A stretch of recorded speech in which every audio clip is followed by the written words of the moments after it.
България ще бъде включена в програма за експериментално лечение с стволови клетки. Френски екип учени в момента проучва възможността на наши лекари да използват регенеративния метод за лечение при новородени с детска церебрална парализа. Целта на програмата е да докаже ефективността на лечението с стволови клетки и да бъде въведен в практиката. Още от Мария Чернева. Нито едно лекарство, нито една рехабилитация не може да възстанови увредена мозъчна тъкан. Това би трябвало да е работата на стволовите клетки, да намерят увреденото място и сами да се превърнат в нова нервна тъкан. Въпросът е как да стане това. Нашият план е, когато установим нарушение на мозък от липса на кислород, да използваме клетки от пъпна връв на самите деца и е най-добре да ги инжектираме веднага след раждането. Организмът на децата поначало има способността да регенерира по-бързо, така че бързата реакция е част от лечението. Тя обаче изисква бърза диагностика, дори и по време на самата бременност.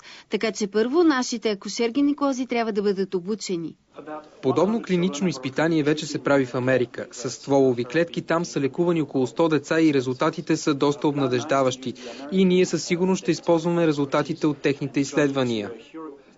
Много е важно все пак България да създаде такава регулация, че да поощри въвеждането на тези методи, особено за децата. Франция има фонд за клинични изпитания, а сега и Евросъюза ще финансира тази терапия. За масово лечение с стволови клетки все още е рано да се говори, а те със сигурност са надеждата за много нелечими днес заболявания. Пък и учените демонстрират почти фантастични резултати, като регенериране на черен дроб и сърце, лекуват с тях автоимунни заболявания, диабет, изгаряния, възстановяват стави и хрущяли, около 50 клинични изпитания, които в момента се правят в Европа.